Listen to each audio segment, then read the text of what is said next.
Good afternoon, one and all present here. It's my pleasure to welcome you all for this FTP program. Sunshine is a welcoming thing. It brings a lot of brightness. Firstly, I extend my warm welcome to all the coordinators and faculty members of Electrical and Electronical Engineering, who is a backbone of our development and encourages all to reach more heights.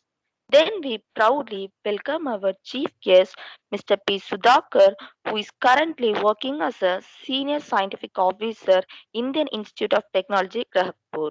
He is such an inspiring, dedicated, and inspirational person for so many students and faculties. His teaching experience made him to be a more successful man and guiding everyone with his knowledgeable values. He had published 4 journal papers and 6 conference articles. His rich research field includes artificial intelligence, data analytics, and so on.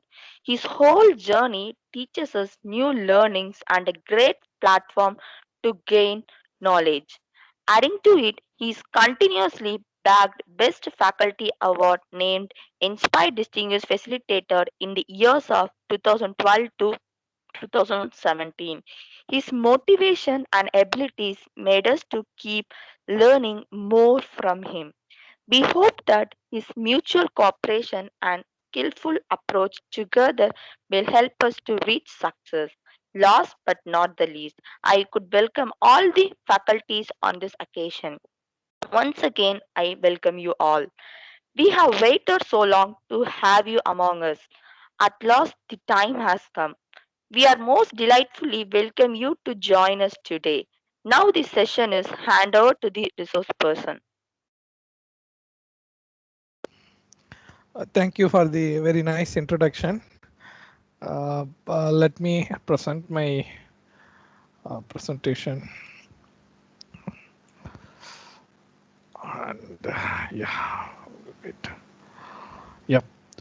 Is that presentation is visible? Yes, sir. Yeah, fine. Once again, let me put it in presentation mode so that it is appropriate. Always, I prefer to take a morning session since I don't have slot.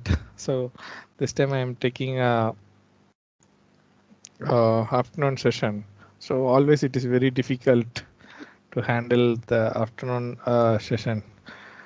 But anyway, I'll not make you bore. I'll try to engage as much as possible, and I'll try to introduce as much concept as very easy so that it is applicable for all branches. So most of the time, this buzzword like machine learning, deep neural networks, and many things like artificial intelligence, and these buzzwords comes and goes during the journey of academic as well as in the journey of research, and many times in the industry as well. Coming to the point, like where does this buzzword starts from, and where it is actually originated, what happened to the earlier technologies, and where this all of a sudden this artificial intelligence came into picture, not only in computer science. I mean, now it is trying to dominate across many streams, starting from I mean, in the electrical engineering, medical, and many field. I could mention up to number of application that has very good feasibility, very good scope on implementing these technologies. But during this scenario and this workshop enable us to think, I mean, or enable the electrical people or electrical engineering people towards the machine learning approach. So I feel this is a very good platform to pitch in about the machine learning, and how this machine learning could help us to solve the problems that related to different tasks, and how we can try to use this sort of approach in the research, this sort of approach in the day-to-day use, or this sort of approaches in the even in with respect to application. So with that as a agenda and scope, this is the outline of the presentation. I mean, I have planned one more session. So this is outline of the entire presentation, which includes today as well as the 27th afternoon session, where again I have planned. So mostly today's presentation, I will be focus on the basics so that I mean, the participants will have sufficient amount of time to go through some basic concepts and go through the programming skills and the other stuffs which are required to enable or equip ourselves to solve the problem. On the 27th, I'm going to handle the machine learning approach with a real data set. Anyway, today also I'll discuss about the data set in general. What is the data set? How it is going to work out. On 27th session, again I'll take a hands-on session on how this data set can be used for machine learning to learn the insights of the data set. So that's our overall theme, overall idea. And especially today I'll be covering about the machine learning basics with respect to the need and the understanding of machine learning and the machine learning concepts. Then what are the mathematical foundation required to understand the machine learning concepts. Further, I'll be move on to the programming knowledge that required for implementing the machine learning concepts into a reality. And then what are the other components that exist in the machine learning? So starting from data collection and the data visualization, understanding the data better, then the feature engineering and the model development. So this is today's overall, I mean, the points you see on the left side is the overall agenda of our today's discussion. On the right side, I'll be go in detail about this. Meanwhile, I have planned this session on both way, like I'll be starting with the Python platform as well and start to introduce you Python, and then how do we can write some simple codes in the Python with respect to machine learning. So you will have a mixture of both theoretical as well as hands-on experience on this session as well as on 27th session as well. So with that, I can give guarantee. And now other than this, maybe I request the audience, like if anything would, if I would like to add any other points or any other thing I would like to focus, please maybe you can put it in the chat box where I will see during the break or once this meeting is over, I'll see that and then try to include that point as well in the 27th presentation. So that's about the expectation from the audience. And if at all any specific requirement is there, please let me know so that I can at least open up a floor for maybe 1 minute so that the audience can now maybe if you have any specific in this session, you can please coin the your requirement. Otherwise, I can go forward and then we can jump into the session directly. Is that fine? Maybe one or a few audience can respond so that I can also ensure that I'm just talking to a real team. Fine, sir. Then It's fine, sir. yeah. Okay. So Sir, are you sharing your screen, sir? is it visible? No, sir. Yeah, it's visible, sir. It's visible. Visible. Maybe others maybe check your system. It's visible. Yeah, good. Right. So now we'll focus on the need of the machine learning on today's technology, or even nowadays this machine learning also become a role in the academia as well. Earlier, this machine learning doesn't play a role in the academia, but now in the recent trends, I mean, many academicians want to know students also should take part in the machine learning. They should also know about what is machine learning and how that machine learning concepts can be developed or deployed in their domain. So in that aspect, like machine learning becoming a popular nowadays. First of all, we should know why we need a machine learning and how this machine learning works. So without knowing these basic questions, directly go and pitch upon the machine learning will not fulfill any of the need. So we'll go and discuss few minutes about the need and the necessity of machine learning concept. So now I would like to introduce two things happen during the transformation of technologies from maybe I could say 2000 to 2020, maybe in a few decades. So the transformation was happening, and what is that transformation happened, and how this transformation made us to rethink on a different perspectives. That's what I'm going to introduce now. So the earlier, as you know that, so if I want to solve a problem using a computers, what we will do, we will write some sort of programs, correct? So typically when I want to solve some problem, I will write the programs. What actually the programs have, the programs have set of rules. So I'll pass the data and the program apply the rules to see that how the data coincide with the rule, and it goes for a decision making. A simple example, I mean, being academic, I'll say, let's say we are preparing results of the entire campus through computer. So we feed some rules. Let's say if the mark is below 50, then we have to make them, or we have to coin them as a fail grade. And if the mark is, let's say, above 50, 50 to 61 grade maybe, and 60 to 70 another grade. So likewise, we have set of rules, and we will just pass the data. The data is nothing but the students' marks which they have scored, and then based on that we will prepare a grade sheet so that the grade sheet can be shared to the students as a result. So this is the typical approach we are following till now, the day to day. Now what happens, this approach, there exists a problem with the, I mean, not problem with the results approach, I'm saying the similar approach which we call it as a data driven approach.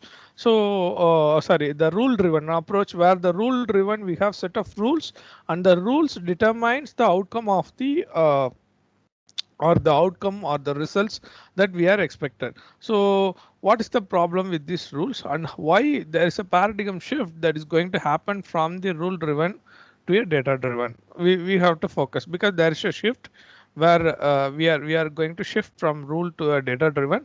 A classical reason could be a piling up of data. And earlier in the 2000 or 2010, I mean 2000 till 2010, I think you may not have much interaction with the social media, but now let's say I'm going to down the social media, and many people will say we lost the world, because that is the way where the internet, the growth of the internet and the growth of the technology attracts the peoples to pile up the data day by day. And what happens to the data, what or how we are going to use the data in a efficient way. So all those things creates a paradigm shift. So typically there is a shift from the rule driven to a data driven, because earlier the rules can be defined within the data, because of we are having a limited amount of data. With that data we can able to driven the rule, and that rule can produce the results. But now the data is not limited, the data is too sparse, too diverse, and getting a rule itself becoming a problem. Let's say again I would like to quote one more example. Let's say earlier when we make a call, maybe a decade back, when we make a call, usually what we will have a flat call tariff. That means if either you use 1 minute completely, or you use few seconds of the minute, till a call will be having a same cost. So that's a typical rule driven approach, like how many number of minutes you use the channel, and the cost is calculated based upon the number of minutes, so that the cost will be deducted. Now there was a paradigm shift, like the data is getting changed. Let's say if I want to use few seconds, then why should I pay a complete 60 seconds duration for using a few seconds call? So in that case, now again the company also started to think, because based on the customer need, the customer is going to use few seconds of channel usage, and for few seconds of channel usage we cannot go for utilizing a 1 second, I mean 1 minute duration, in which the customer is going to get a loss. So this data driven, because the number of users started to use, then the various approaches came, the data sparsity came. Once the data sparsity came, it started to think everybody to think by deriving the rules with the data than applying the rules over the data. So that's the paradigm shift from rule driven to a data driven. And of course, there is a efficiency exists in the data driven approach, because otherwise we will not go with the same thing. Yeah, today I'm also thought of saying the similar example. Let's say till now we didn't gone for a data driven approach, especially in the our household power consumption. So typical household power consumption have a flat rule driven approach, I could say. You can think of like how many number of units you consume. Based on that, we have a flat rate system, and the flat rate system uses the same concept to apply the rules, and then we will have a bill tariff according to the number of units consumed. So this still we are in the rule driven, but we don't know how the data driven approach going to change the world, especially in submetering or the approach in the digital meters, where if we could be able to record the digital consumption of each components of the houses independently, then there could be a paradigm shift where this also open up another research opportunities to think on different dimension according to the customer needs, because we have a feasibility in that, but how far this feasibility will become into a reality is the amount of research and the amount of approaches we are going to take. And so what I would like to mean is, like, there is a shift from from the rule driven to a data driven, and hence we have to work out towards the shift. Okay, what make the shift? The shift was made by the data which are getting piled up. Now you see that the trend of actually this is with respect to the IoT, the number of devices that are used with respect to the span of years. You see every day different IoT devices are launched, different. We do have experience of different IoT devices, and it's almost reached 50 billion devices. So now think of how about the data generated by these 50 billion devices. Do you think that it is a smaller amount? Or what are the outcomes we are going to gather out of these 50 billion devices? How many efficient way of utilizing the data with respect to the customer benefit we are getting? So every companies are working towards that. Like, if I am going to give a service, what is the profit to me, as well as what is the advantage in which my customer is going to have?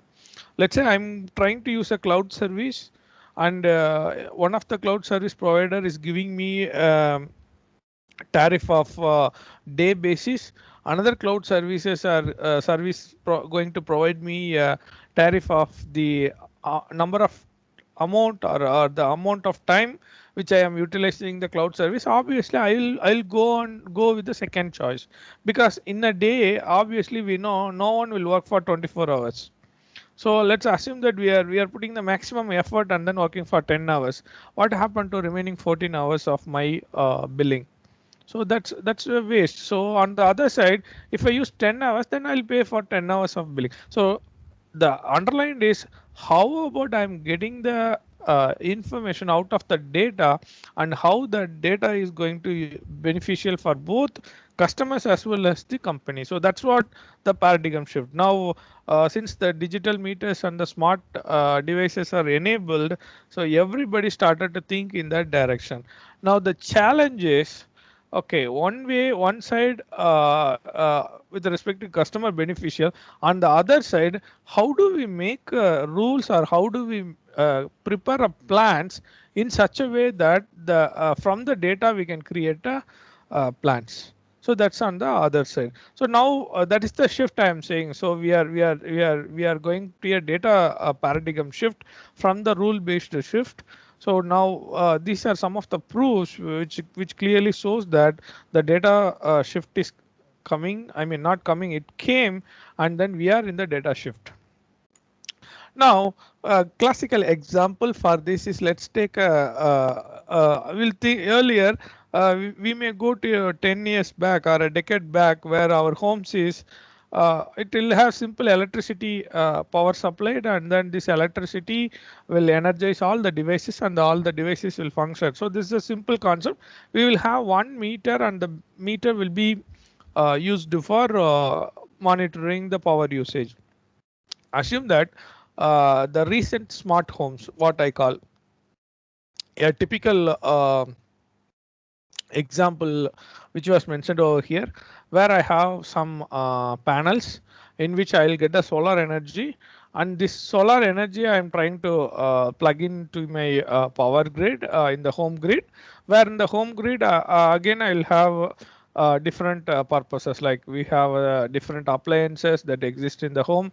It may take some amount of power, and then I have e-vehicle, so that e-vehicle I need some amount of power. Whether the power is sufficient from the solar panel, if the power is excess, then I can give back the, I can give the excess power to the grid for the payment purpose. If I need some power, again I can take power from the grid. So it's like give a, it's a kind of one time we will become a consumer, on the other time we will become a seller as well. So now that kind of shift is happening, and we could able to see now wind power and the solar power are getting popular day by day, and according to that, the smart devices are also getting popular day by day. Now if we clearly manage these two things, then there could be a chance that we may lose the data which we gathered, and then it may not be helpful. Say for an example, let's say I would like to know whether am I generating the power which is sufficient for the devices which exist in the home, or the power is excessive, or the power is insufficient through our solar panel. So how do we come to know? Then we have to monitor these panels, and this monitoring means like how much amount of power generated per minute or per hour or per day on the some sort of some baseline units, and then these units has to be piled up to particular location where, let's say, from this time to this time this much amount of power generated. And we also need to monitor the smart appliances, the home appliances, how much power consumed and what are the frequency of usage, and whether is it having any difference with respect to climate or with respect to other factors. So everything can be determined, until otherwise if we closely monitor and record the data, and what is the use of this data, and after recording we have to come out of some information saying that, okay, let's say during the winter the Kaiser use or the heater use is much, hence we need to draw power from the grid. And during the summer we are getting excessive powers, so hence we can put or we can sell the power to the grid. So some sort of this we call it as a data driven approach. Earlier, like, we don't have this many approach, but now we had an opportunity to use this data and then find some useful insights out of the data to see how much efficient or how much useful the data for us. So that's the shift. I have taken one example as a smart home and then explain how the data driven shift became to a reality.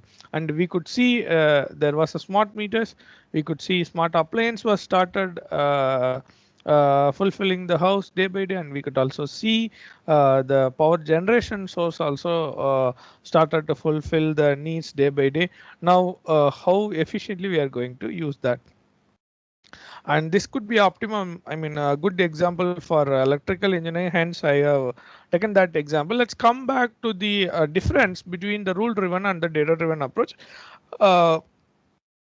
If at all anybody get bored, please let me know, because I would like to highlight, or I would like to emphasize these concepts. Otherwise it is like at the end of the day we cannot use machine learning for all the applications. So being a participant, you should be able to discriminate when do we need a machine learning, whether this machine learning can be applied to a particular problem or it cannot be applied. How about the size of the data and all those aspects you have to be able to think.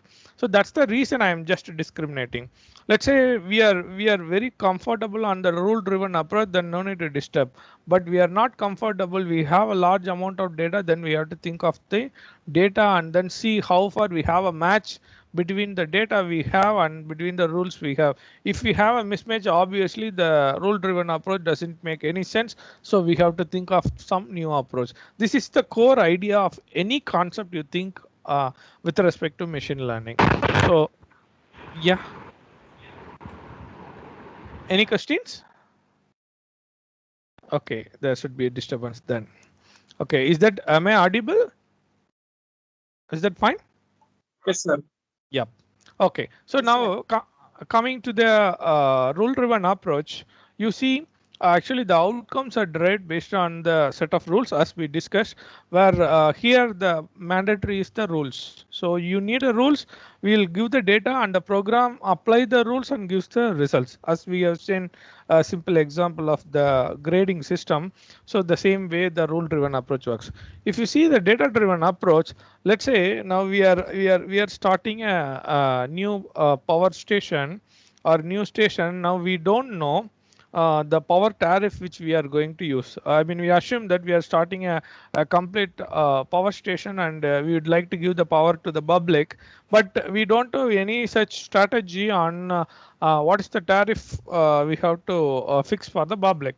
So in that case, and if we have some data in hand, or if we have some data which are drawn from somewhere else with the similar scenario, then the data will help us to define the hypothesis well, so that now we can define, okay, house average power consumption is this much, our production is this much, then we can come into a particular way. Okay, for agriculture or farming purpose, the average consumption is this much, then a set of information. So now the core point is you derive set of rules out of the data, and then you apply how you are going to get set of the rules. So you are going to use machine learning for now. So that's the actual thing. Okay, so earlier, like, we don't use the data as it is, we just apply the rules. But coming to the machine learning, we start to learn the rules from the data, and then we are going to apply the rules for further purpose. So that's the simple paradigm shift. Okay, coming to the data driven approach, which is very, very important, you need a sufficient amount of data. Now again, I highlight the data should be sufficient. That means you don't, if you have surplus amount of data, that also create a problem. If you have a lesser amount of data or inadequate amount of data with respect to the hypothesis, that is also become a problem. So with respect to machine learning, we have to be very careful on selecting the data that contribute or that maximize the complete efficiency. So that's the hypothesis, or that's the underlying point we have to make. So the data, if it is insufficient, that is also create a problem, because with the insufficient data, you do not have information out of that, then the machine may not get appropriate hypothesis out of it. Where if you have huge amount of data, obviously the data may have a impurity, which will again create a conflict in the hypothesis in which the machine learns. So having a balanced data will go with a good start point for the machine learning application. So the first thing is the data. Now, why we are going for taking this data driven approach? Because we have discussed many things. As if you take earlier, the amount of data is very less. So since the amount of data is very less, we have a expertise where the expertise can go inside the data and then find some information, and with that information a set of rules are formed. So this is typical traditional approach which we followed earlier, but now the change is the data size is huge. So if you want to make such a rules from the huge amount of data, you need lot of manpowers and lot of expertise, lot of potentials are required. So instead of making this job from the human being, what we are trying is we are allowing the machines to learn itself.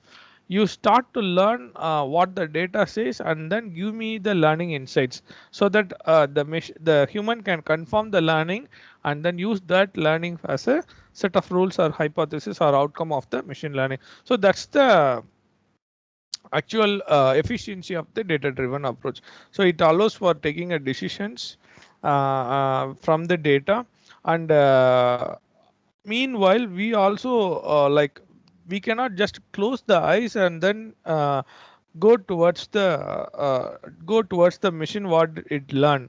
So we should also in the position of identifying actually whether the machine learns or it mimics the data. There exists a clear difference where the machine learns and where the machine mimics the data.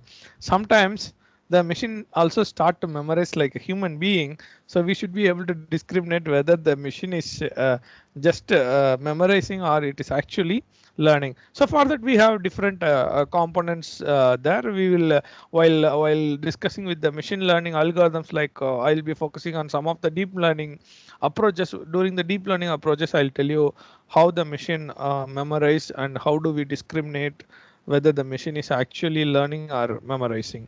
So again, the underline is like enabling the machine on towards data driven. So this is actually a pictorial representation of how a traditional, I mean, programming we are using. We have data, we have a program, and we will use our computer. So what happens is like this program has a set of rules, and these rules are applied over the data with the computer, and then we will have decisions. So now the shift was happening this way, and what we will do, we have a data, and what we are expecting is we need some sort of decisions. Let's say I have some data. Practically, let's take the easiest or the most, I mean the more example is, let's say I have some patient data, medical records of some patients, and whether the patient is having a disease or not having a disease, that is my decision. That's I'm asked, I mean I'm expecting a decision. So what I'll do, again I'll use the computer to find information about the data, where I have given a sufficient amount of data of different patients, different attributes of the patient's medical record, and then whether they are actually affected or not affected. With that, the computer starts to find the relationship between the outcome and the set of information that we are feeding, and it builds the relationship model. So once new data was fed to the computer, now the job of the computer is whether the new patient is having a disease or not. So as simple, like the again with respect to the current trend, we are infected by COVID, and there are a lot of research was happening to see the relationship between different attributes of the human symptoms and then the results of the disease affected, and which attribute dominates or how much the domination was happening. And there was a plenty number of research that is happening on today's trends with respect to the machine learning. If you are interested, even you can go there and then see COVID data, and then I could see a lot of publication is happening towards the COVID data on different aspects. You couldn't imagine like how people are thinking on this aspect. So you could see that many number of research are going. So that's what the thing is, because we have a data, and how we are going to use the data will make a game changer. Now the question is why a machine should learn. Humans are here. Why should we make a machine to be, why we have to make a machine to learn? So of course humans are there, but the number of data that's growing up is very high. So we cannot, we don't have that much expertise, or we don't have that much cost for deploying the expertise. Let's say now I am putting 100 scientists to learn the COVID data, then you think of the amount of time and the amount of investments that is happening and the outcome of this. So instead of the 100 scientists, what we are going to do is we are going to develop 100 different models, which we call it as a machine learning. So which model is able to predict the data very close to the training data, or very close to the results we are having right now in the hand. So that way the amount of data is high and the scenarios are very high. To derive the hypothesis from the human expert is very challenge, in which the machine can understand the hypothesis and it can do. Now you may ask how a machine can understand. Yeah, that's what I'm going to touch upon few points. Machine cannot understand as it is. We need some mathematical stuffs in which we will enforce the machine to learn the relationship over the mathematical domain, and that mathematical stuffs is going to help us. I mean, not going to help us directly. Instead, it's going to help the machine to learn the relationship, and it is going to help us in terms of outcomes. So coming to your machine learning core concept, what is machine learning?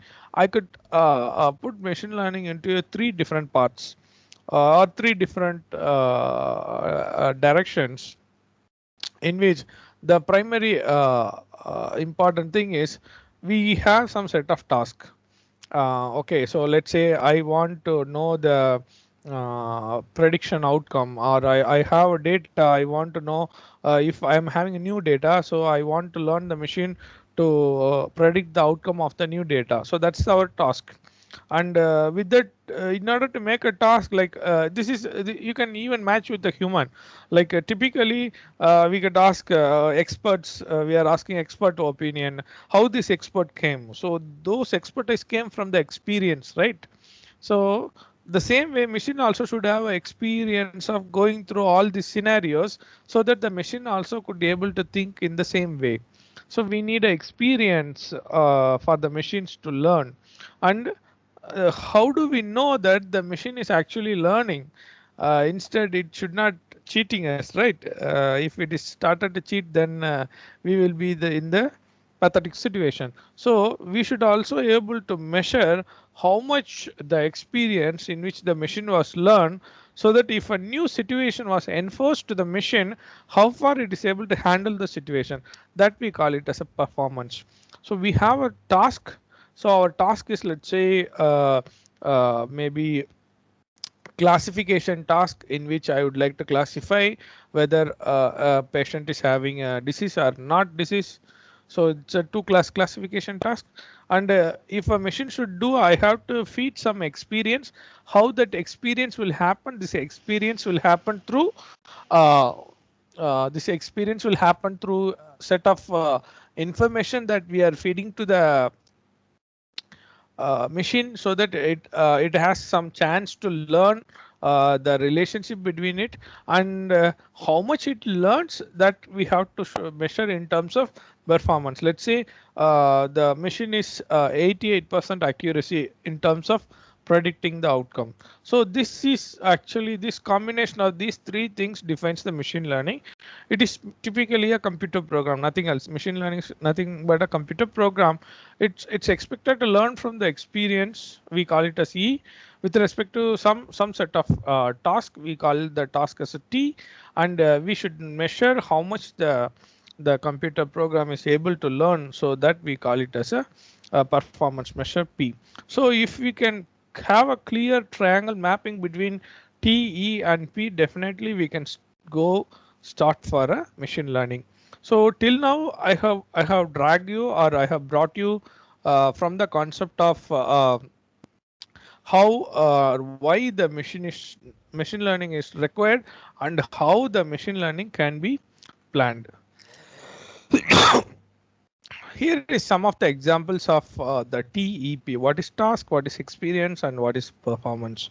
Here are some tasks. Typically, what most of the time we will go and do, or we go and request the computer to resolve the problem, is classification, where we may have two classes or multiple number of classes, and we would like to see whether a particular what sort of classes. So classification problem, let's say we will focus on, one of the tasks and the regression problem. Typically regression problem, try to find the relationship between the input and the output. So simple regression to different sort of regression exists. So regression problem is another task we may require, and we will also see some of the regression problems in the upcoming sessions. Not today, maybe on 27th I have a few examples, good examples to resolve the regression problem, and some problems like anomaly detection. I would like to detect the outliers, structured annotation with respect to the NLP, and translation. Nowadays, like we are using Google Translate to translate from one language to another language. How does it happening? It's all because it's a machine, right? So how it learns all those things. If you type something in English, it could be able to translate to Tamil, and even the vice versa. Clustering, I would like to group the data into some units, so that the clustering is another task, and the transcription also. These are some of the tasks that we are come across day-to-day life, in which we are expecting the machine to resolve. And the experience is, of course, we have to give some data points where the results are already available, and we should also feed the attributes, so that the machine start to learn the relationship between the data points and the results, and it try to find some models that it can fit into the fit the relationship of the attributes against the outcome. That we call it as a experience. And what is the performance? How much the machine could be able to solve the job in a real time. So what I'll do is uh, typically what I'll do is, like I used to take some data which has actual labels. Labels in the sense actual outcomes. Let's say a classical point could be, since being academics, I used to think many examples with respect to academics. Let's say we have student scores of how the students are performing on different tests, like let's say some class tests or assignments or some other assessments. And with respect to this, my interpretation is whether the what sort of grade the student will get in the university examination or the final examination. Simple thing. So already we have data, maybe some few years of data, same data we will have results as well. So with respect to the data and results, we try to give information to the system, and we are trying to see how the system could be able to predict the actual grade of a student. So this we are measuring through performance. Let's say our machine learning could be able to predict the students' results with 85% accuracy, something like that. So that is a performance matrix. So if we know these three things clearly, then only we can go and pitch in the machine learning. Otherwise, if we have any doubt on this, first thing is we have to clarify the doubts, and then we have to go forward for solving the machine learning problem. Now coming to a machine learning domain, if you take machine learning as a domain, typically this machine learning word was coined recently. Earlier in the 1980s and the 1990s, during that time, the buzzword, we call it as artificial intelligence. This word was coined for many different reasons, and I don't want to go inside the history, but I would like to give an example where if you take artificial intelligence, earlier there was a good scenario was created whether a computer can think in terms of human being. So that is the actual outline of artificial intelligence. Is it possible, or is it possible in which a computer can think with in terms of human being? So for which what happened was, like there was an interrogator, and the interrogator couldn't see who is asking the question, and there are two persons. One is the job of the computer is whether the interrogator is a human being or the interrogator is a computer. it has to investigate the question, and with respect to the question, the computer should think whether this type of question can be asked by a human being, or this question is coming from the computer. So such kind of experiments was coined the keyword artificial intelligence, which is core, which is the starting point of the computers to think. Further, the artificial intelligence was further precise to machine learning, in which this is there a possibility in such a way that the machine can help in different scenarios with respect to human being. Now the buzzword was again focus on deep learning, where we will go for deep neural networks.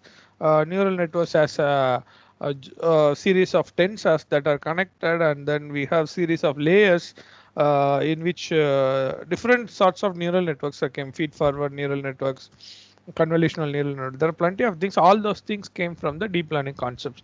So typically, machine learning is a concept of the whole concept of artificial intelligence.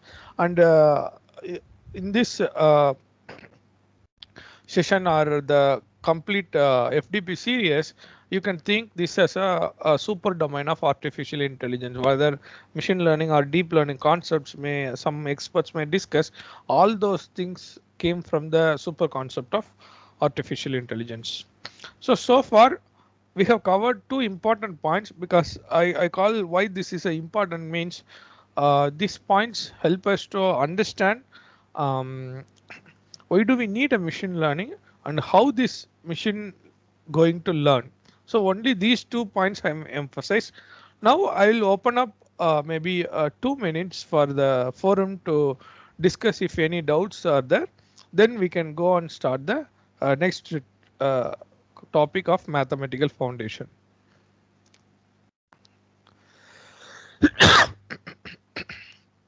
Yeah, now I'm open up a forum. I mean, open the audience to ask if you have any doubts in the previous session. Of course, few these basics are required for a theoretical purpose.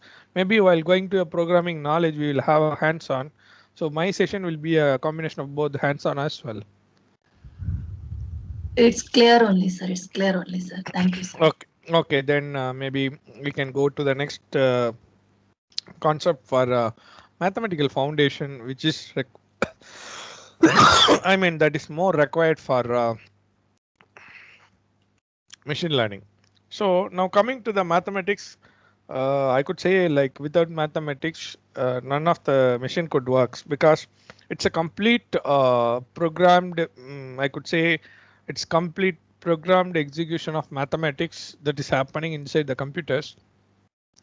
Now coming to the machine learning, what are the mathematics plays a crucial role with respect to machine learning. Let's say I would like to solve a machine learning problem, then what are the basic knowledge which I required so that I can see whether the machine could be able to learn it properly or not. So that's the purpose we are going for a mathematics. Otherwise, like, we cannot always just close our eyes and then see whether the machine's learning is appropriate or not. So we have to investigate, and there are many times even the machine, I told no, the like machine can mimic the data. So in order to do that, some fundamentals of mathematics is required. The first point emphasized that, like, we need a scalar and vector scalars. What is a scalar variable, what is a vector variable, and how these vectors are represented, and those concepts are required. So once scalars and vectors are we are clear, then we have to see some of the fundamentals of matrices, because the entire operation is going to happen with the matrix. So whatever transformation we are doing, whatever learning it is doing, so it is all if we go in detail to the deep neural network, and then each epochs it start to learn a matrix. Typically, if some of you have an idea, its core comes from the matrix concept, matrix transformation, matrix propagation, affinity matrix, all those concepts come into play. Then coming to the tensors, this tensors shows how the if you have gone through tensors, it will show how the vectors movement happen over the data space. Like over different time intervals how the vectors how the vector is getting changed. So that will be monitored through tensors, and of course we use tensors in the deep neural networks. And the Bayesian theory, like I could say probability theory, it is very important, not only in machine learning, in many fields the probability theory plays a crucial role. So probability theory again here as well, it is used many research field, uh, and the statistics and the calculus especially, like gradients, stochastic gradient descents, and all those concepts plays important with respect to machine learning. So these, if you have, I mean, we don't want to be expert in this, or you don't want to be a like a researcher in this. Well, instead, if you could be able to uh, interpret, like if somebody says vector, what should be a vector? If somebody says tensor, what is a tensor? And if somebody say non-parametric approach on Bayesian theory, then it comes under the probability, and what is that Bayesian approach. So if you could be able to just, I mean, know about these concepts, it's well and good for a researcher as well to go for a machine learning based approach. Now that's about the mathematical stuffs which required for machine learning. Coming to the programming stuff, because with the raw mathematical stuff on pen and paper we can work as a human, but how we have to transform the same concept to a computer. So we need some sort of programming, because the computer can understand programs which are nothing but a set of commands that instruct the computer to does the job. So coming to the programming part, and you may have heard that there's a programming language called R. R was typically created for statistical analysis. So R has plenty of package that supports statistical analysis, but it was a very old language, doesn't get popular like a Python. So Python also very old language. It also didn't get popular. So similar way R. So nowadays, this is some survey happened in the year 2015, I guess 15 end or 16. So the number of programming language, most programming language used for machine learning, the topmost programming language came is R, which shares 53% of the total market, I mean total global use. And the next one is Python.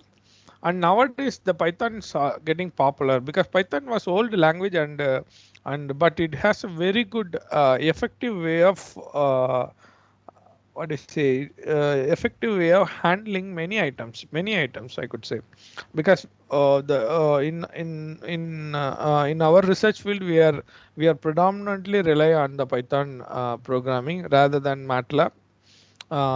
So that's the reason I would like to emphasize Python is getting popular. So even the market for Python also very good with respect to machine learning. And the next thing is like SQL. I'm not sure how many of you have experience on structured query language. But next important thing is SQL, because since we have data pile up, so obviously we have to make a query from the database and then apply the machine learning concept, for which SQL is playing a crucial role.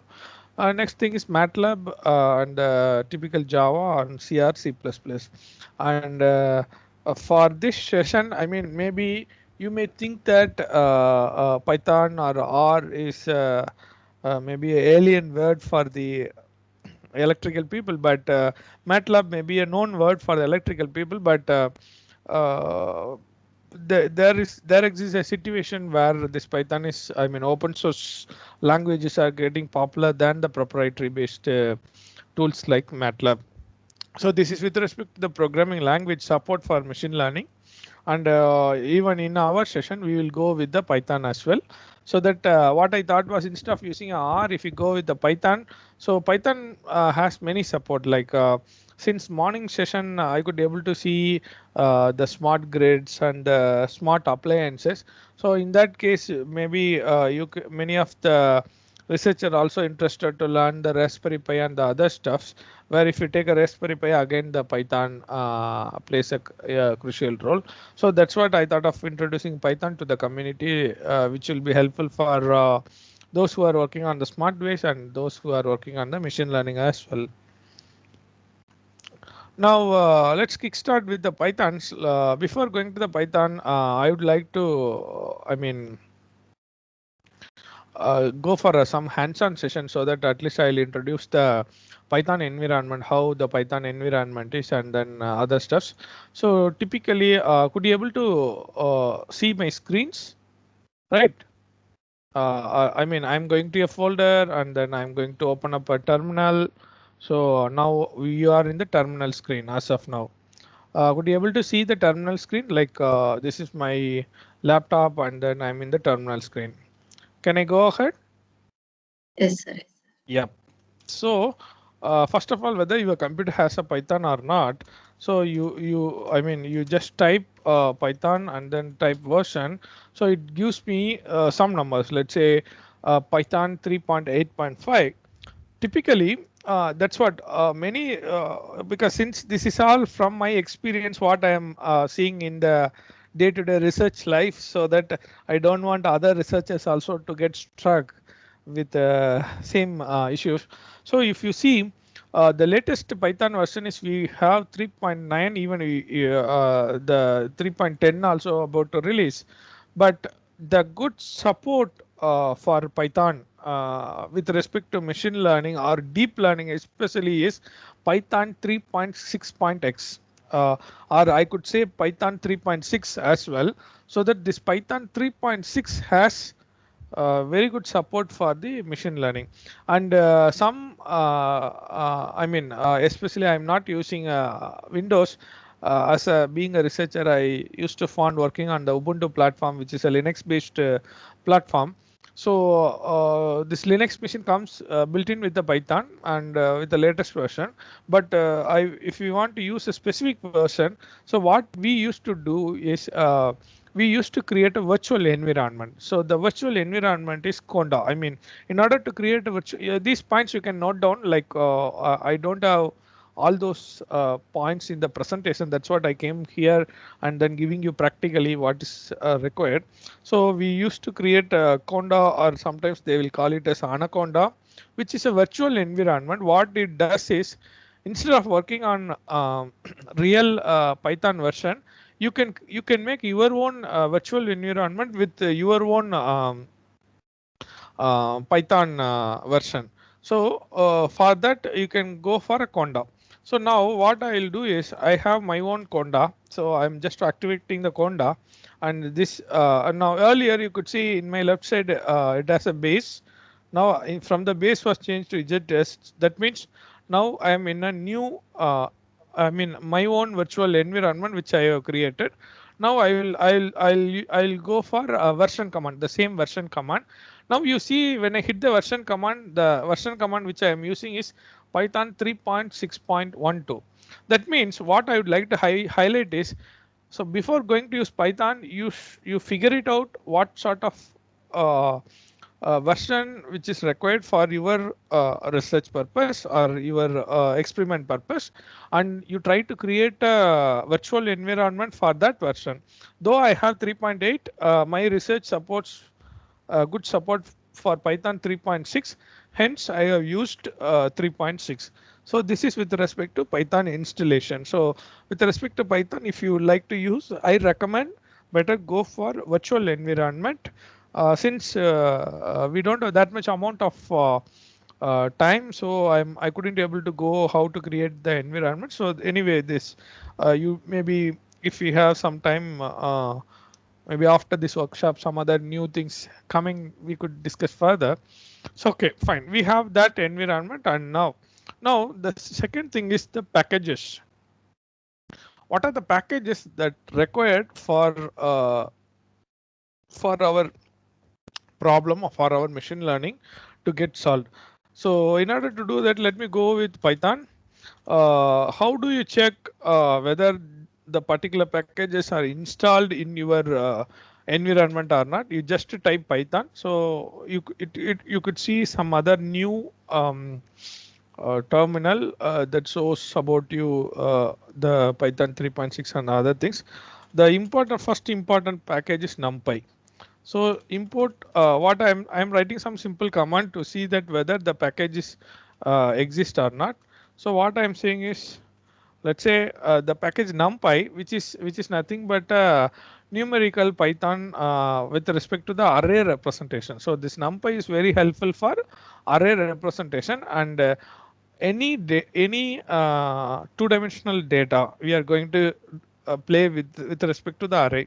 So numpy is the good package. So I've just introduced numpy. So once I hit, if the package doesn't exist, then automatically I'll get a error saying that this package is not exist. As I have prepared environment with for the workshop, so it doesn't throw me any error. So the next package is maybe we can go for first package is numpy. Then we have to read the data from the file, because see of course we are going to learn something from the data, and how do we get the data? The data will be in terms of files, right? So we should be able to read some information from the file. So and we should be able to write the results to some file so that we can exchange the files whomever required. So for that we need a package called pandas. Without pandas also you can do, but pandas has many advantages. So that CSV file or TXT file or even MATLAB represented file, you can read it in the Python. So here I am having pandas, so it's there. And next thing is, I read the data. Now how do I see the insights of the data? So I should be able to see some visualization tools, like what is there in the data. I mean, let's say I have some piling up of some submitter reading was there, and what is the distribution of the submitter reading, and at what place it went well. So excuse me, I need some visualization techniques as well. In order to visualize the data, the package is matplotlib. So matplotlib is a basic package. Uh, yeah. Yeah, it is also. So these are some of the packages that required to resolve Python. Other than these packages, we need a neural network based packages. So these neural network based packages like SciPy and then Keras, all those things we will learn during our journey of workshop, so that when I am trying to show hands-on towards that, at that time we can learn. So now, as of now, we have a Python environment, and we should also learn like what version is required for our Python environment, and what are some of the packages that helps us to resolve the problem. And these are some of the packages. Other than this, I came back to the presentation. Now, other than this, we have like NumPy, Matplotlib, Pandas for data IO, then sklearn for machine learning packages, where machine learning you can use sklearn. So we call it as a scikit-learn. So where it has a plenty of things to do, and we have TensorFlow. Sorry, there was a call. Okay, so there was a TensorFlow. Now, coming to the environment setup, actually I discussed a few points about the environment setup. So what we are going to do is we are going to install Python 3.x. As I told, the good choice is Python 3.6, and install Anaconda. I said optional, but maybe I could say mandatory. I mean, not mandatory. It is very helpful, because for a project, some project you may need Python 2.x, and some project you may need Python 3.x. In one single machine, if you need two different Python version, obviously you have to go for a virtual environment. Then necessary libraries, as we discussed, like pandas and the scikit-learns and the NumPy, all those things, and check the environment. So once this was done, then we like how we check the environment. Now our environment was ready. Now the next thing is how to read the data from the file. So before going to that, like let me introduce the problem. So what I am going to solve for this today's session as well as the coming day session.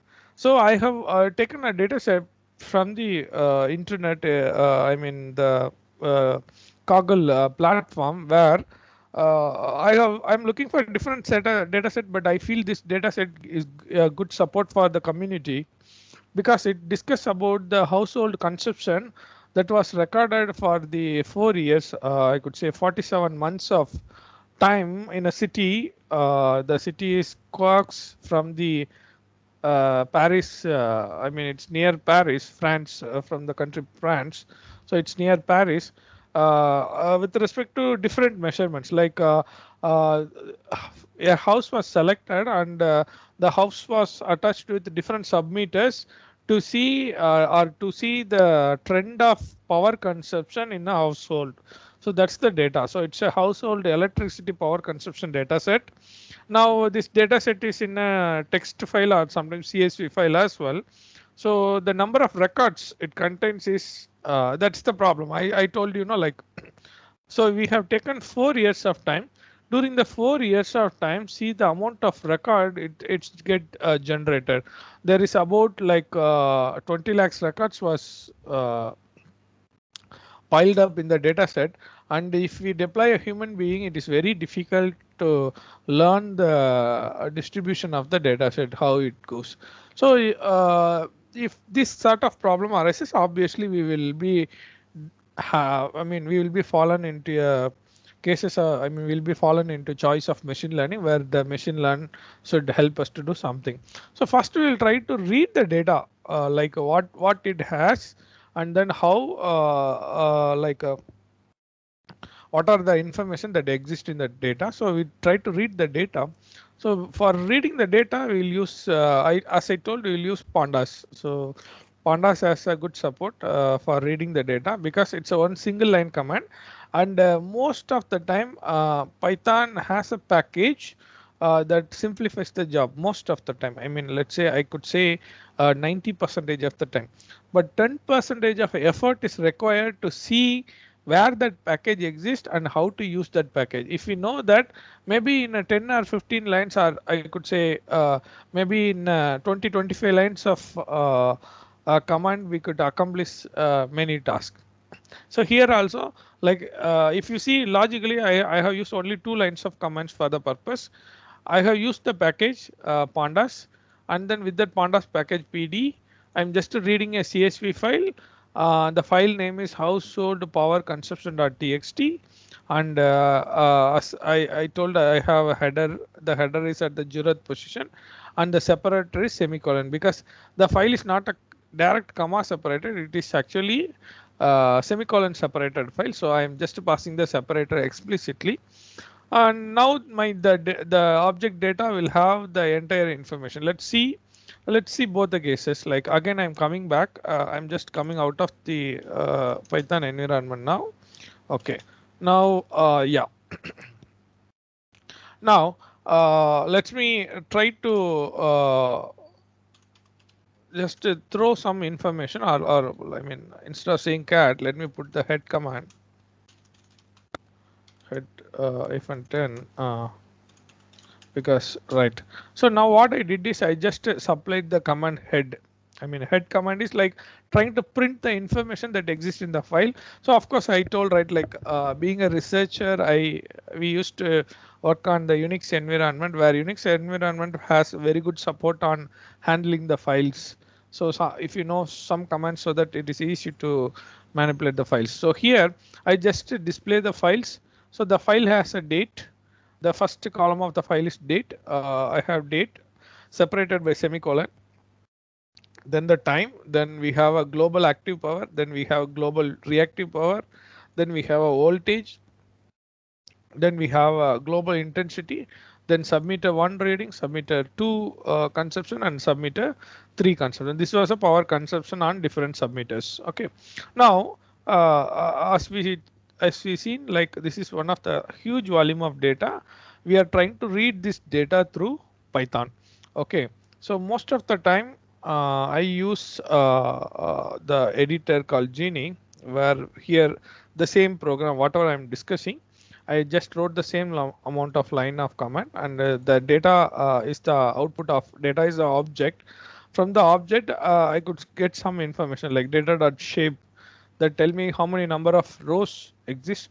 data.index show me the index, and the columns tell me how many number of columns that exist in the data. Let's try to execute in the Python environment. So Python data load.py. Okay, so once I hit data load.py, of course I said it's huge volume of data, but still Python is very good fast, and you could see the number of data rows. It's actually returns the shape of the data. You see there are roughly I told right 20 lakhs of data, and which has 9 columns. So we seen some of the, I mean not some of the column, all the columns we have seen, and the index starts with 0 and the index ends at 1. There is a difference between first, I mean it's a row iterator, like how to access the rows, and these are the columns. So this gives me some basic information about uh, the data which I am going to deal. So the data I am having is all those things. So with that I could get some information. Now coming back to the presentation, so this is how I can get I can access the data from the file. Still now the data is file, we are just trying to get the information. Now yeah, this we have seen. Actually what the data has, what data we are trying to discuss. So it has basic date, time, and global active power, minute average. So it's a per minute based value, and it's in kilowatt. Reactive power, it is also minute. Each minute the data get populated. That's what it's saying, minute average. In a minute you will get multiple data. It's get average, so that minute average data you will get. And voltage also minute average. What is voltage? And then global intensity, which is in ampere. And submitter one actually gets data from different units, like it belongs to the kitchen unit, where micro oven, dishwasher, and hot plates, all those I mean micro oven and dishwasher, all those components readings comes under the submitter one. And submitter 2, if you take it's come from the washing machine and tumbler, and then laundry room, all those refrigerator, all those things are connected to submitter 2. And submitter 3 is energy reading, like it's electric, water heater, air conditioner, all those things are connected to submitter 3. Now if this data is there, now let's say the similar amount of data we have in India, what we try to do, we of course try to predict the trend, right? Like where these components are getting used, or which time it is getting used, all those things. So similar way, we also interested in analyzing the data, like what is the trend over the data, and how the trend is happening. If we need to analyze the data, if you look at, because the problem is the data is huge. If the data is huge and you cannot just go and investigate each data point and then see how much amount of consumption, and we may lose I mean we may not have that much concentration towards the huge amount of data. So instead what we are doing is we are going for a data visualization. What is the visualization? Let's, instead of looking at the data in the raw eyes, we try to visualize the data and then see how the things are happening.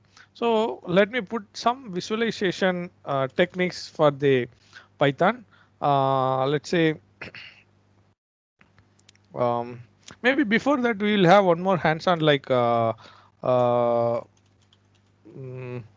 the actually the first example you have seen the column names and the other steps. Second example we will see some of the data, insights of the data, what is the things happening inside the data.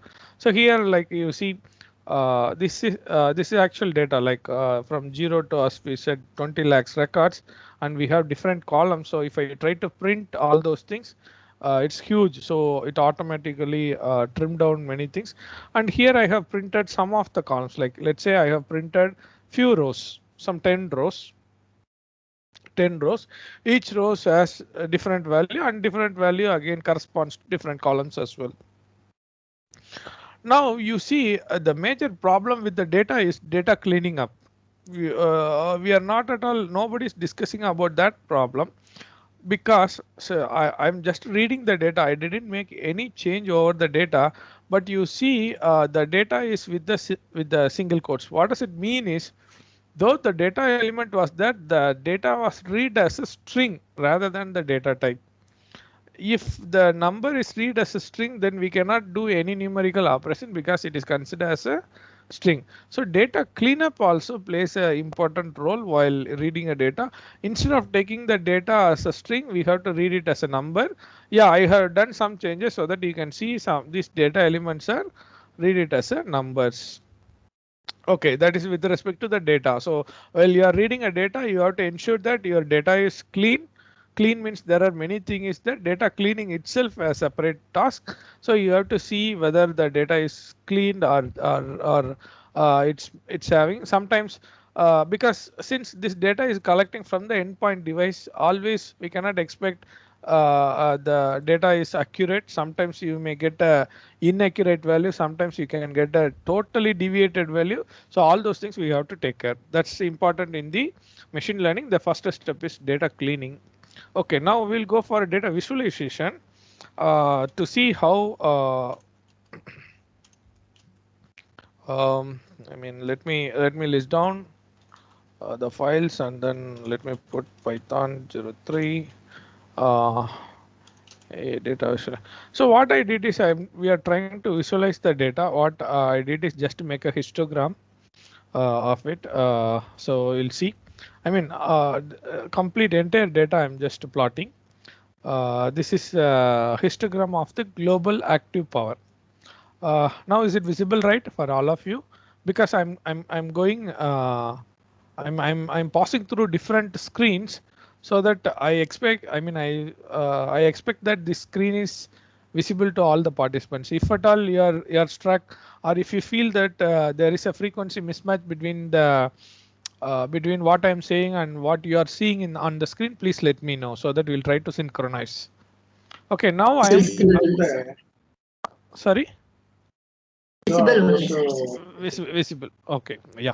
So now I am trying to show you the histogram of the global active power. What do we get infer? Okay, so we could see two peak trend happening. Okay, and these two on the x-axis about the power.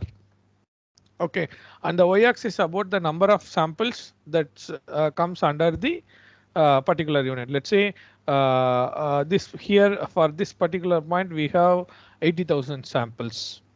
Okay, of this particular thing, and likewise we could see.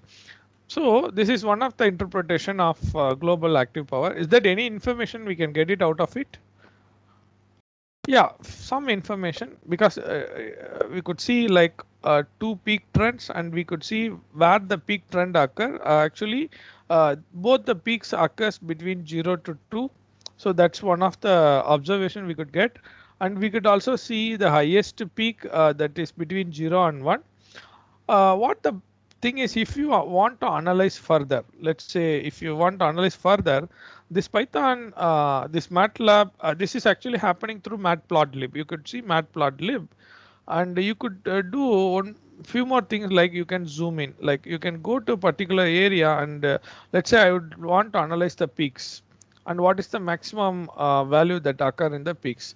So that those things are possible with the Matplotlib. Even you can change the axis things like how much left, bottom, right, all those things I want to configure. Whatever configure, you can configure all those things. So this is one of the advantage of visualizing the data. We are not done anything as of now. We have taken the data, and then we are trying to visualize the data, how the distribution of the data happening over the spread. So that's one way. And even if you want to come back, you can come back. Even you can select like anyway whatever the data. Let's say I would like to visualize only this particular portion, then we can maybe scale down and then see what is the peak value. The peak value is maximum is like going 6,000, but in the earlier case we can see 8,000. So this is 80,000. So this is one of the example of visualization, like one way of visualizing the data. Okay, if it doesn't give much information, then obviously the technique which we are taking is not informative. we may go for some other visualization technique. So what I did is, like, I made another visualization technique where you can do a comparative visualization. So here I'll put B. So the same data, but instead of visualizing one single element, we'll try to visualize two elements parallelly, and then try to see how what is the relationship. So that's another way. So here, what I am trying to say is, instead of plotting the same histogram with one element, I have made a two plots. One, the top one discuss about the global active power, and the bottom one. Sorry. Excuse me. Any doubts? Okay, I think some disturbance. Since work from home, so always remembers. Okay, good. So fine. So the top one discuss about the global active power, and the bottom one discuss about the global reactive power. So now you could see the global reactive power was 0 at many cases, because you could see here also we see some units of the global reactive power, and probably since I made these two plots independent, even you can make it dependent. Let's say if I want to enlarge this particular unit, what is the corresponding enlargement happen with respect to global active power? That is another way of visualizing. Like, you take two variables and then try to compare what is the dependency of these two variable with respect to the a change in one variable happen, I mean, come across. And here also the same thing, like whatever I discussed, like you can zoom in, but here since I'm like you see, so once I zoom in the bottom one, automatically it zoom in the top, because I made it both parallel. So now you see the trend, like what is the global reactive power when the global reactive power is happening, what is the similar change happen over the global active power. I mean, since I'm not from the electrical background, so I'm looking this as a data point and then see how the data points represents with respect to different parameters. But being electrical engineering faculty members, you could still get much information than me. And I could also see some spikes happen during the global reactive power. And what about these spikes? What about this global reactive power? What is the corresponding global active power? So these are some of the questions or analysis that will happen before we apply the machine learning in the data analysis itself. So data analysis plays very critical role in the machine learning. Without analyzing the data, we cannot kickstart with any decision.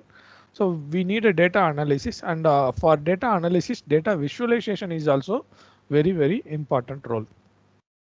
Now coming back to our normal thing, is there any other visualization? Yes, there are plenty of visualization technique exist, and here another visualization. I mean, it's all well known to you, like a pie chart. Use the data with respect to large amount of I mean, how we are going to use the technique with respect to large amount of data, that's the actual thing. So I made simple chart. What I trying to see is how about the contribution of the data with respect to different submitters. Now you see this gives me plenty of information. Most of the power was consumed by submitter 3, correct? Most of the, almost 75% of the power was consumed by submitter 3. So again we can go back and then see what is actually a submitter 3. So submitter 3 which is electric water heater and the air conditioner. So this is one way of interpreting the data. Okay, this consumes much power. Then I told, right, like earlier, we have a flat billing system. I mean, flat rule based filling system.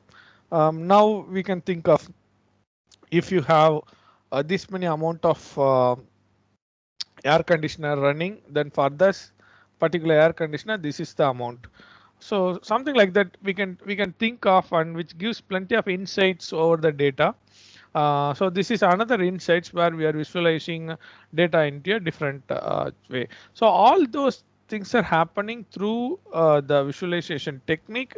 And if anybody is interested, like I didn't, I didn't open that program as well. Let me open that. Yeah. So you could see like, yeah, this is what the total line of code I have written. I have this we have already discussed. Like we read the data. Once I read the data, see, I told, right, data cleaning up is very, very important. So here your data has a question mark. You could, if you are interested, this data set is available anyway. I'll share the data set for your exploration. I'll open up a Google Drive maybe today or 27th, and then share the data set and the programs as well. You can take the programs and then play around it, not a problem.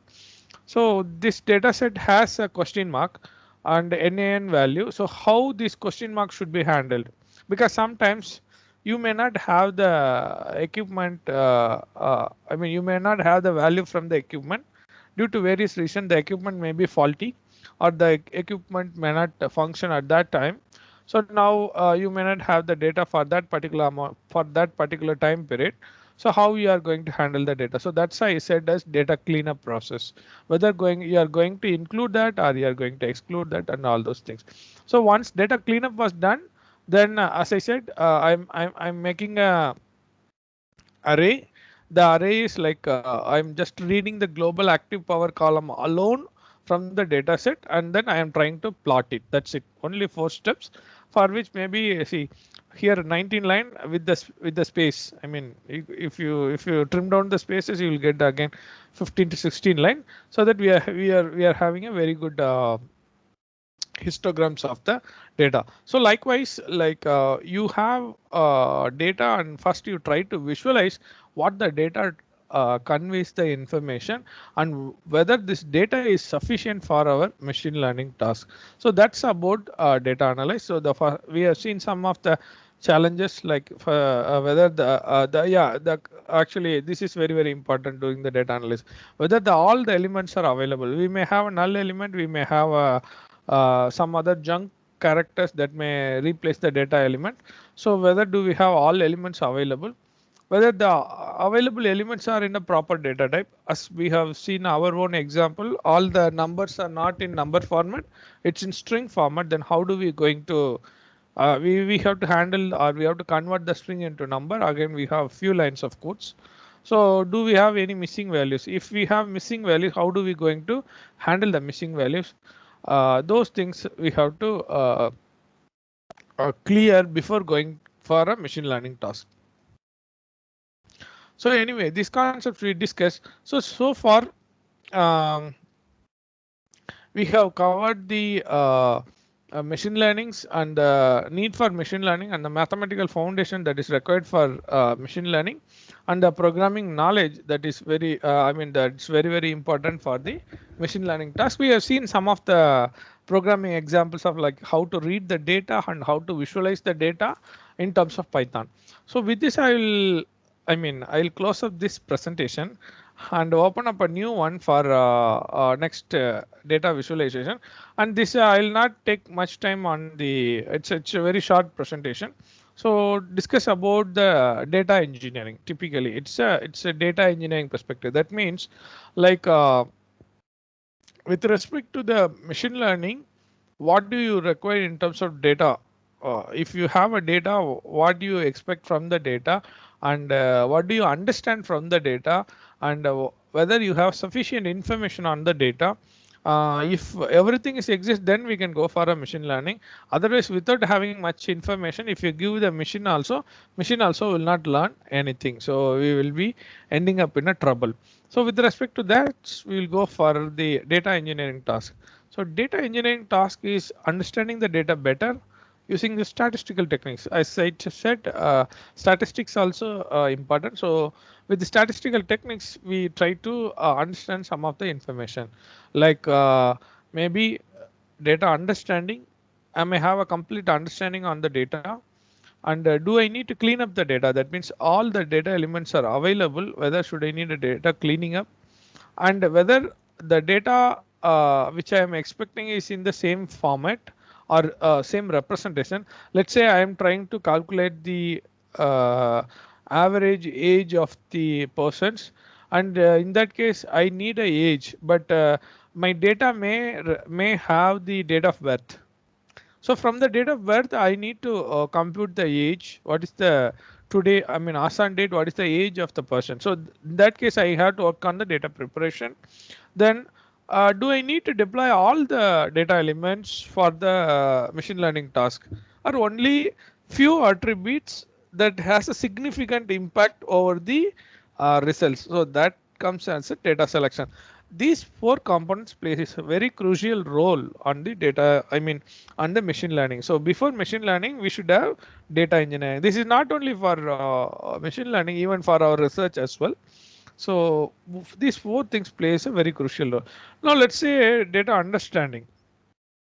So again, in this case, actually, instead of me, I think my audience are having a good understanding than this.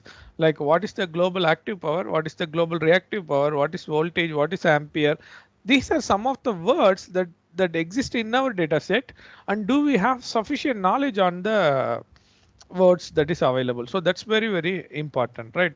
So whether do we have all those information available?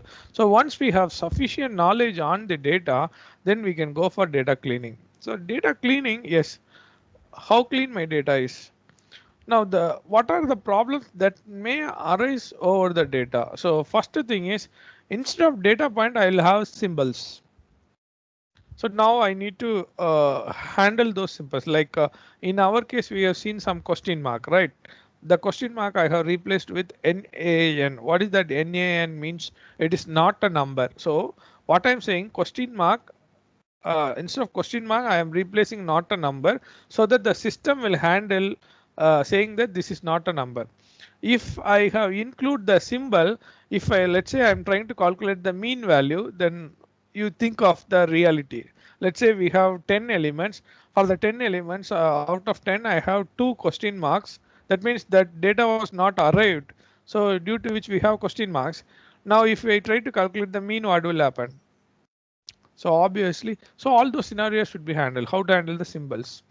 And do I have empty records? Yes, sometimes it will happen. Like you may have a record. I mean, you may have a record, but the record may not have values. So what I am going to do? Am I going to drop the records, or am I going to find any mechanism to fill up those empty values? And I'm expecting some values which is not a number. I mean, which is not in number format. I'm expecting for number, but which is not in number format. So instead of number, it may be as a string. So then how do we handle? So all those things plays an important role while cleaning up the data. So once these two steps are here, you have a good understanding, you have cleaned up your data, then we will go for preparing our data for the machine learning task. Then what steps deals with the preparation? Yeah. Do I need to use all the columns? I mean, all the data points that exist in my hand for the machine learning task. What is my task? Let's say in our example, in the problem submitted problem we are discussing, let's say I would like to analyze the relationship between the global active power and the submitter 1, 2, 3. So this is our objective. Let's say, what is the global active power and how this global active power is related to submitter 1, submitter 2 and submitter 3 reading. So this is simple regression problem, right? I have 3 variables and I will try to predict with these 3 variables the 4th one. Okay. Now in this case, should I need the date and time value? No need, right? So now I can drop that column, because if I include much column which is no more going to contribute any of the value, then again it is going to be additional overhead. So how much amount of data, and sometimes there is a need for merging the data. So should I need to merge the data? And sometimes the data, like let's say the data units are not standardized, maybe with respect to Indian standard or international standard. Should I go for standardization? And some of the data is not normalized or missing. So during the missing data, can I go for normalization process so that I can put the average value in the missing place? So that concept come into data preparation. And actually data engineering itself a big topic. If we start to discuss about the data engineering, we can discuss many hours of this. And the data selection is like with respect to the problem, do I have sufficient amount of information in hand? So in our case, let's say our problem is finding the relationship between the global active power and the other three components. So yes, do I have some sufficient information that is available in the hand. So that's we call it about data selection.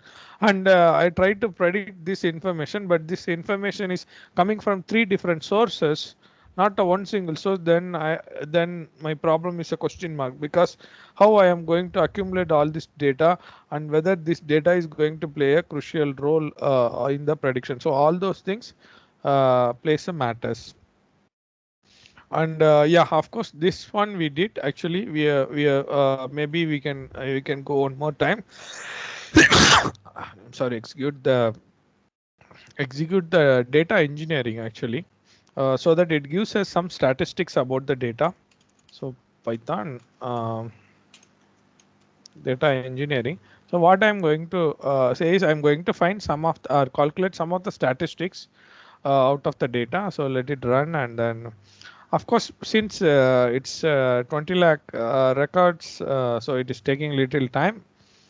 Maybe you can, since my machine is having limited amount of RAM, so it's taking little time. Maybe if you go with good amount of RAM, yeah. See,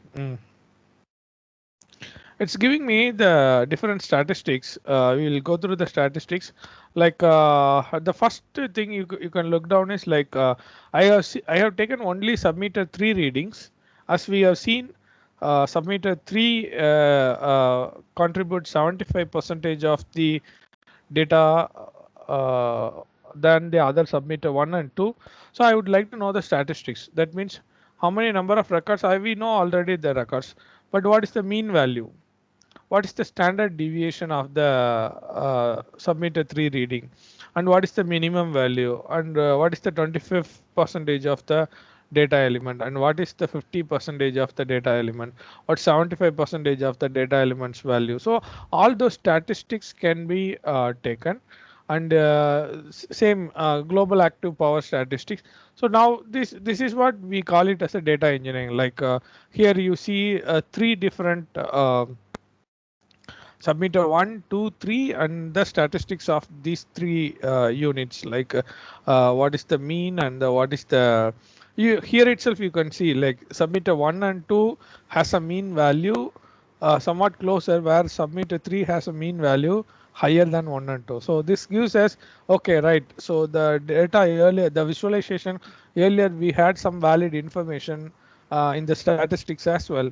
So how you are going to use the statistics for further extending the task. So that plays a role. But you see the maximum peak that occur in 1, 2, and 3. Here you could see the maximum was submitter 1 and 2. It is not in submitter 3. So again, different statistics we have. How we are going to use that statistics for the outcome of the machine learning task plays a crucial role. So that's about the statistics, and this is all about the machine learning, and I mean how much data engineering is required, and how about the basics of machine learning required to solve a problem. I'll be continuing the machine learning approach. Maybe let's say here I have one more presentation. I'll be continuing this presentation on 27th. This is actually the older one. Yeah, I have updated many things. Where in that presentation I'll be covering the machine learning aspects, like what is the supervised, unsupervised learning, with the same examples. So we are going to work on the regression problem. We are going to work on the different deep neural network problem to resolve the objective. So with that, I will be closing today's note. Already, I think I have taken some extra time.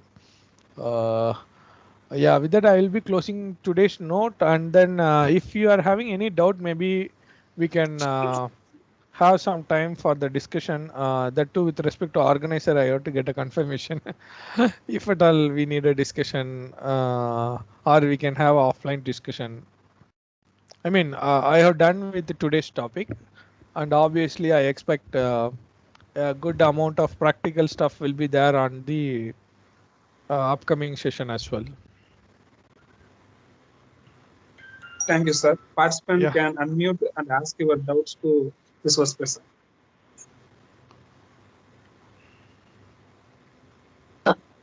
Sir, very good evening, sir. Good evening. Sir, actually, we electrical people work on simulation, everything in MATLAB. Yes, correct. This is for analyzing a data. Machine learning is analyzing, and which is the best we can get. Like that, only we can come make the decision from machine learning. Correct, sir? Yeah, as per today's session, I started introducing because today's the maybe after 2 days you'll come to know this is not only data visualization. It also has many things which I didn't uncover. It has Okay, sir. Just I like want to confirm, sir. yeah, correct. You are correct. Yeah, so data visualization you can use one of the thing. Can we relate this to MATLAB, sir? Yeah, Because definitely. okay. You can relate. Can you tell us on the next session how to relate the decision decision made from this using Python, and that is interpreted in that MATLAB, sir. Can you Exactly. tell us? Actually, yeah, correct. I'll in the next next thing, I'll cover the session, and after post to the session, what are the similar toolbox that exist in the MATLAB, but I cannot go with the hands-on. Instead, I can relate that with the MATLAB so that you will have a parallel experience, like how Python it can be solved, how MATLAB it can be solved. Is that fine? Oh, okay, sir. Okay, sir. Yes, Yeah. sir. Yes, sir. Thank you, sir. Thank you.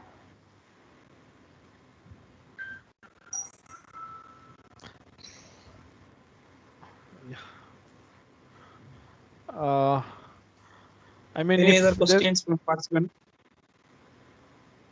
anybody posted in the teams, maybe I'll. Okay, I think there was one conversation in the teams. What is the difference between machine learning and deep learning? Yeah, correct.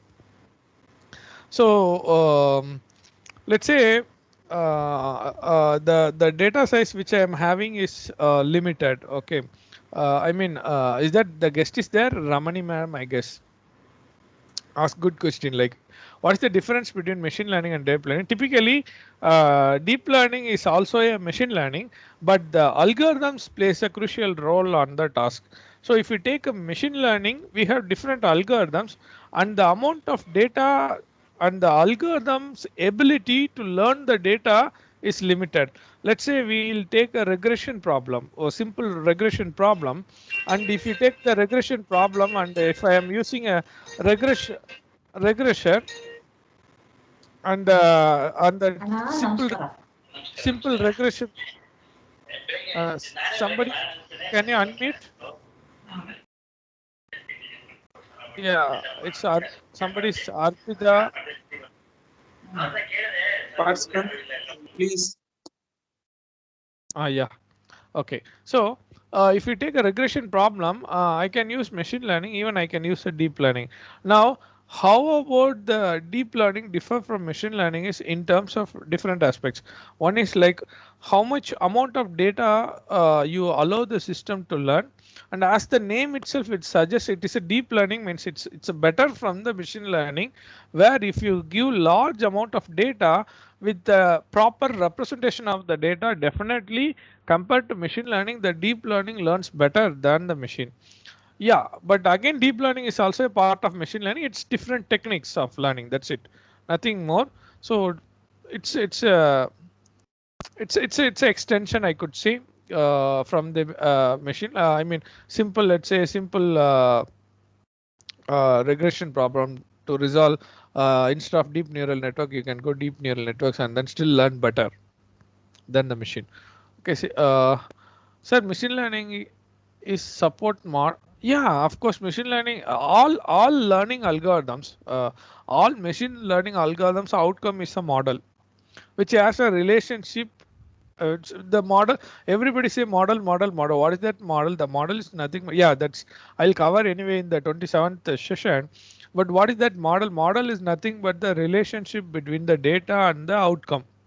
So if we able to find the relationship in terms of mathematical relation, then that one we call it as a model. So that again, if you feed the data, it will apply the relationship, then predict some values. So that's it. Any other questions? Yeah, I think these questions are from the chat box. Okay. Okay, now maybe I can end my session today. Is that I have overshooted the time? Like, what is the actual time? I thought 1:30 to 3. Is that 3 or 3:30? 3:30, sir. Oh, if 3:30, then audience are beneficial, so that we have finished the session 10 minutes in advance. Okay. Okay. Any other questions? Maybe we can utilize that time. If there is no question, then I'd like to thank all of you. Please, this is just an introductory session. Session has not actually ended officially, since I purposely want the audience to explore some other ideas from other speakers, so that if you come to 27th, you will have much information. With that, I would like to open up continue the same session for the machine learning task, so that I have kickstarted the machine learning fundamentals, and we will be go in deep to the machine learning on 27.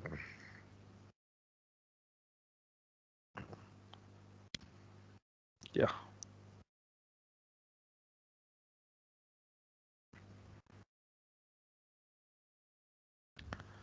Right. So, Yes. participant, anybody having any doubts or questions? If you want to any information from Mr. P. Sudhakar sir, you can ask directly, unmute and ask to him.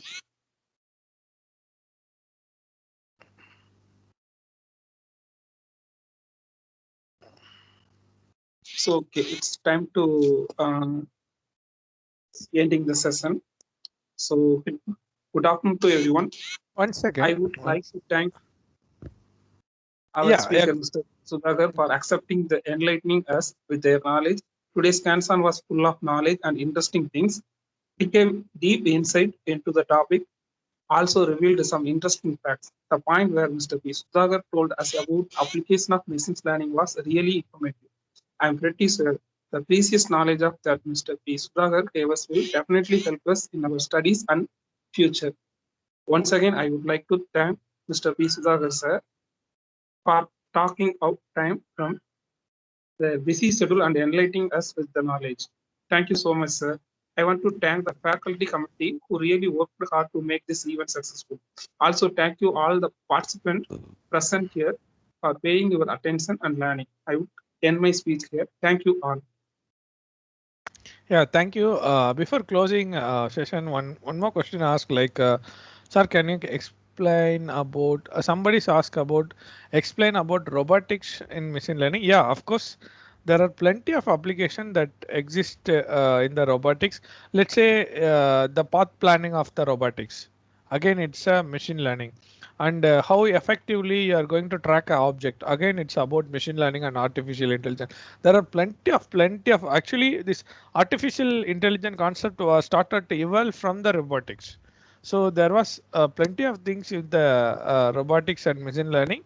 You start to learn the robotics as well as start to learn the machine learning, so that it will be more helpful. One more question is like final one: how to train and test the model data using Python? Yeah, this I will be discussing in the 27th session, because today I have just opened up the session. So now how to train the model and how to use the model for evaluation, I will be discussing definitely on 27th. Now we don't have that much time. Yeah, correct. One more last question is like, how about machine learning using MATLAB for renewable energy converter? Yeah, actually, like the question is too generic.